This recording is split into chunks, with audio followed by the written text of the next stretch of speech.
Welcome to Always Wire. Today we're talking about Teng Chang Khim's perspective on a recent incident involving our national flag. It's a topic that really gets to the heart of how we react to symbols and, well, errors in public life. Indeed. And we've certainly seen a number of situations recently where the Jalur Gemilang has been displayed incorrectly, inverted, wrong number of stripes, stars, that sort of thing.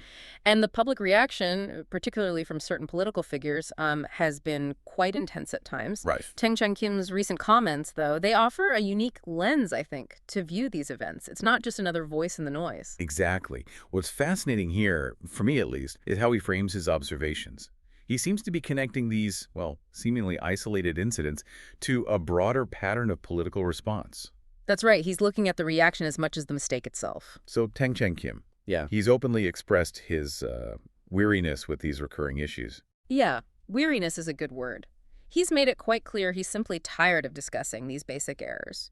Whether it's inverted, too few stripes, too many stars, he seems to feel it's just elementary. He's basically saying, come on, haven't we been over this? Pretty much.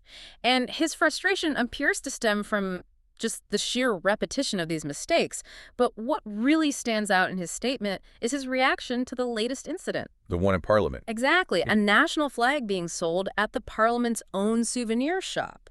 And it had a missing white stripe. I mean, a pretty glaring error. Right. Not just a random vendor somewhere, but in Parliament. Precisely. This isn't just some small shop in a remote town. This happened right at the heart of our legislative body. The symbolism is, well, it's hard to miss. Okay, here's where it gets really interesting, I think. You'd think an error like that within Parliament itself would be seen as a huge blunder, right? Absolutely. You'd expect, perhaps, a swift and strong reaction, maybe even some serious accountability demanded. An oversight in such a significant place. I mean, it's not just any building. No, it represents the nation. And the flag being sold there, flawed. It raises immediate questions. So, Teng Chang Khim, he didn't hold back, did he? Not at all. He directly challenged Akmal along with his supporters. It was quite pointed. How so? What was the challenge? Well, he sarcastically, or perhaps rhetorically, asked them if Parliament or the Malacca state government can make mistakes with the flag. Right. Should we then condemn everyday citizens in the same harsh manner? That was the core of it. Ah, okay. He's drawing a direct line there. A very direct line. He pointedly asked Akmal and his allies if they would demand the speaker's dismissal, for instance, or if they would, surround Parliament or even call for a shutdown for 30 days. And he's comparing that to... He's comparing it directly to how vehemently they've reacted to similar mistakes made by others. He mentioned an APEC, an elderly man in Kapalabatas, a disabled person, an OKU in Sepang, or even a dental clinic worker down in Panchen. So the reactions in those cases were quite different, more severe. According to Teng Chang Khim, yes. The demands were much harsher.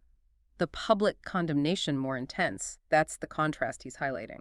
So what does this all mean? I mean, what's Teng Chang Khim really getting at here? His intention seems quite clear. He's highlighting what he perceives as a significant double standard. Or hypocrisy, perhaps. Right. Hypocrisy in how these flag incidents are addressed, depending entirely on who makes the mistake and where it happens. Precisely. He's essentially questioning the consistency of the outrage. That's the crux of it. If errors in prominent official institutions like Parliament are met with, let's say, less severe demands compared to mistakes by ordinary citizens or smaller entities, then it suggests a selective application of principle. Exactly. It implies that the reaction isn't solely about the severity of the mistake itself, but perhaps more about the political context or the political utility of the reaction it elicits. It makes you think about the nature of political responses in general, doesn't it? It really does. When such strong reactions, like demanding dismissals or shutting down institutions, are reserved for certain incidents but not others, it implies a deeper strategy at play. Well, if we connect this to the bigger picture, this kind of selective condemnation, as you put it, can sometimes be seen as a tool in broader political narratives. It allows for the mobilization of public sentiment on issues that resonate deeply, like national identity. Using the flag as a focal point. Exactly. Right. But when the context changes, maybe the mistake is made by an ally or within the establishment itself, the intensity of the reaction might also shift. Conveniently, some might say. So this isn't just about a flag. It's potentially about the political capital derived from reacting to flag incidents. That's a very plausible interpretation of Teng's argument, yes. It becomes less about the symbol itself and more about how the reaction to its misuse can be leveraged. It certainly highlights the difference between, say, an honest mistake, someone genuinely getting it wrong, and what some might choose to perceive as an intentional slight. Mhm. But Teng Chang Khim's point seems to be that, well, a mistake is a mistake, regardless of who commits it.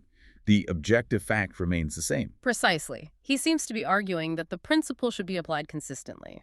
The focus, in his view, shouldn't be diverted by who made the error, but rather stay on the error itself and the appropriate, consistent response. It truly makes you wonder about the underlying motivations, doesn't it?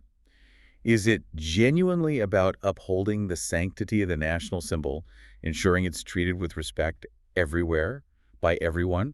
Or is it sometimes about leveraging that public emotion, that patriotism, for other games, for political mileage? That's the crucial question Teng Chang Khim implicitly poses. When high-profile politicians selectively amplify certain incidents, perhaps downplay others, it naturally encourages critical thinking about the true objective. What stands out to you in this whole dynamic? For me, it's the potential impact on, well, genuine patriotism and public trust. When you see this kind of selective outrage, this inconsistency, does it foster genuine respect for the flag?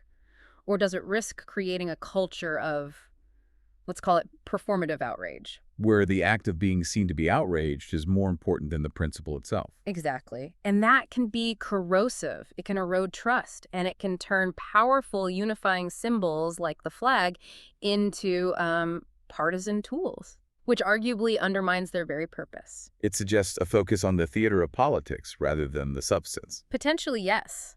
It invites us to consider what kind of political discourse this fosters in the long run. Is it mature? Is it principle-driven?